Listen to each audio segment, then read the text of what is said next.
दोस्तों, मिलियनेयर्स और बिलियनेयर्स की सक्सेस स्टोरी तो आपने जरूर सुनी होगी, लेकिन क्या आप लोग जानते हैं कुछ ऐसे करोड़पति भी हैं जो आसमान को छूकर सीधे नीचे आ गिरे, यानी कि करोड़पति से रोड़पति हो गए। आज की इस वीडियो में हम आपको 10 ऐसे ही करोड़पतियों के बारे में बताने वाले हैं जिनकी ये कहानियां लोगों के लिए एक सबक है। कैसे एक छोटी सी गलती आपके पूरे जीवन की मेहनत पर पानी फेर सकती है और आपका दिवालिया बनाकर आपकी सारी प्रॉपर्टी भी खत्म कर सकती है। तो चलिए शुरू करते हैं। नंबर 10, प्रमोद मित्तल। 2013 में बिजनेसमैन प्रमोद मित्तल अपनी बेटी की ग्रैंड वेडिंग करने के लिए सुर्खियों में आए, जिसमें उन्होंने लगभग 505 करोड़ रुपए खर्च किए थे। लेकिन फिर भी अगर आप इन्हें नहीं जानते तो आप इनकी अमीरी का अंदाजा इस बात से लगा सकते हैं कि यूके ने कभी इन्हें सबसे अमीर बिजनेसमैन की लिस्ट में शामिल किया था। दुनिया के रिचेस्ट स्टील टाइकून के भाई होने के नाते इनका एक अलग रुतबा था, लेकिन उनकी शान और शौकत और रुतबा कुछ ही सालों में पूरी तरह खत्म हुआ। जो व्यक्ति कभी यूके के सबसे अमीर व्यक्तियों में से एक था, उसे लंदन हाई कोर्ट ने यूके का सबसे दिवालिया आदमी घोषित कर दिया। दरअसल बहुत सारे फ्रॉड केस के चलते प्रमोद मित्तल के नाम कंट्रोवर्सी हमेशा ही रही, लेकिन उनके लिए सबसे बड़ी मुसीबत तब आई जब साल 2020 में नोरकिट लिमिटेड यूके लिमिटेड कंपनी के 1384 करोड़ रुपए नहीं दे पाए। अपने आप को बचाने के लिए इन्होंने कोशिश तो बहुत की, लेकिन फिर भी फ्रॉड केस में इन्हें 2 महीने के लिए जेल जाना पड़ा। आज इनके पास कुछ भी नहीं है और एक आम जिंदगी जीना भी बहुत मुश्किल हो गया है। नंबर 9, बायजू रविंद्रन। दोस्तों, बायजूस कंपनी का एड तो आप सभी ने देखा होगा, जिसमें शाहरुख खान इस कंपनी का एडवर्टाइजमेंट देते हुए आपको नजर आते हैं और इंडियन टीम के कपड़ों पर भी बायजूस लिखा हुआ देखने को मिलता है। यहाँ तक कि फीफा वर्ल्ड कप को स्पॉन्सर करने के लिए भी बायजूस पीछे नहीं रहा। लेकिन ऐसा क्या हुआ जिसने बायजूस कंपनी की बुनियाद ही हिला डाली? इस कंपनी की वैल्यूएशन 22 अरब डॉलर यानी कि 1,80,000 करोड़ रुपए के आसपास आंकी गई थी। 2021 में इस कंपनी को 4,588 करोड़ रुपए के लॉस से गुजरना पड़ा और उस दिन के बाद से आज तक ये कंपनी सिर्फ लॉस में ही रही है। कोरोना के टाइम पर उभरने वाली इस कंपनी को इस बात का अंदाजा नहीं था कि जब कोरोना के बाद स्कूल खुलेंगे तो उनका क्या होगा। आपको जानकर हैरानी होगी कि इस कंपनी के पास आज इतना भी पैसा नहीं है कि अपने एम्प्लॉयज की सैलरी दे सके, जिसके लिए इसके ओनर बायजू रविंद्रन ने अपने घर तक को गिरवी रख दिया है। Number 8, Malvinder and Shivinder Singh. दिवालिया घोषित होने वालों की लिस्ट में मलविंदर और शिविंदर, इन दोनों भाइयों का नाम भी सामने आता है, जिन्हें लोग रणबैक्सी सिंह ब्रदर्स के नाम से भी जानते हैं। ये दोनों भाई अपने दादा से विरासत में मिली कंपनी रणबैक्सी फार्मा कंपनी में 33% की हिस्सेदारी रखते थे। कंपनी का नाम इतना ज्यादा था कि 2008 में इसका टर्नओवर लगभग $2 बिलियन के करीब था। दोनों भाइयों की उम्मीद थी कि ये विरासत में मिले बिजनेस को दुगनी रफ्तार से बढ़ाएंगे, लेकिन हुआ ये कि दोनों भाइयों के बुरे इन्वेस्टमेंट और बुरे आइडियाज की वजह से कंपनी कंगाल हो गई। Number 7, Nirav Modi. 5 star diamond के मालिक नीरव मोदी, जिन्हें एक समय में हीरो का बादशाह कहा जाता था, जिनकी नेटवर्थ कुछ साल पहले तक 1.8 बिलियन डॉलर थी और अपने डायमंड कलेक्शन के लिए दुनिया भर में बहुत मशहूर थे। बाद में इन्होंने अपने बिजनेस के लिए फर्जी तरीके से पंजाब नेशनल बैंक से बैंक गारंटी यानी कि LOU हासिल किया, जिसकी मदद से इन्हें बहुत आसानी से कर्ज तो मिल गया, लेकिन उसे चुकाने के समय ये देश से फरार हो गए। पंजाब नेशनल बैंक के स्कैम में $2 बिलियन यानी कि 16,686 करोड़ रुपए का घोटाला करने वाले नीरव मोदी साल 2018 से भारत से फरार है, जो इंटरपोल और भारत सरकार द्वारा अगस्त 2018 से क्रिमिनल कॉन्स्पिरेंसी, भ्रष्टाचार, मनी लॉन्ड्रिंग, धोखाधड़ी और कॉन्ट्रैक्ट के उल्लंघन के लिए वांछित हैं। वर्तमान में लंदन की जेल में बंद हैं।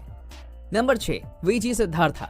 दोस्तों, भारतीयों को कॉफी के जायके से रूबरू कराने वाले शख्स वीजी सिद्धार्था देश के सबसे सक्सेसफुल बिजनेसमैन के रूप में जाने जाते थे, लेकिन कॉफी किंग ने देश को तब चौंका दिया जब उन्होंने जुलाई 2019 में कथित तौर पर आत्महत्या कर ली। मरने से पहले वो अपने सुसाइड नोट में साफ साफ लिख कर गए कि एक एंटरप्रेन्योर के रूप में फेल होने और प्रॉफिटेबल बिजनेस न बनाने के चलते उन पर काफी दबाव रहा और इसी के चलते उन्होंने अपने आखिरी फैसले में मौत को चुना।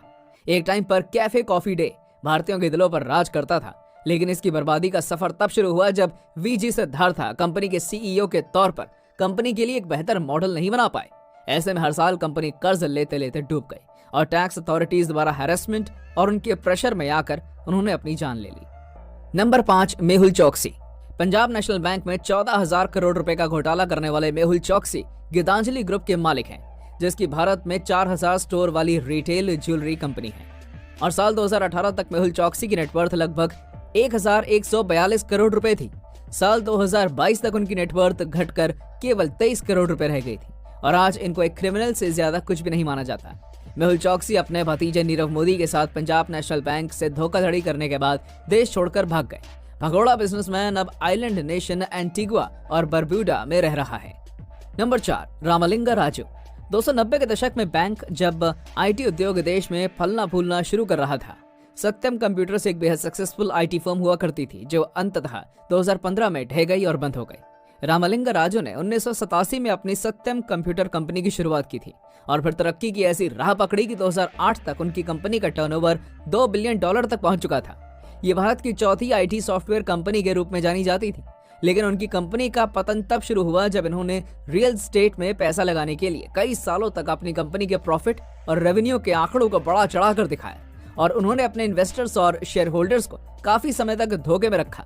लेकिन जब उनकी कंपनी पूरी तरह से डूब गई तो फ्रॉड पूरी दुनिया के सामने आ गया और 2015 में उन्हें जेल जाना पड़ा। राजू ने, जिसके बाद सत्यम को टेक महिंद्रा ने खरीद लिया और इसका नाम बदलकर महिंद्रा सत्यम कर दिया गया। नंबर 3, सुब्रतो रॉय।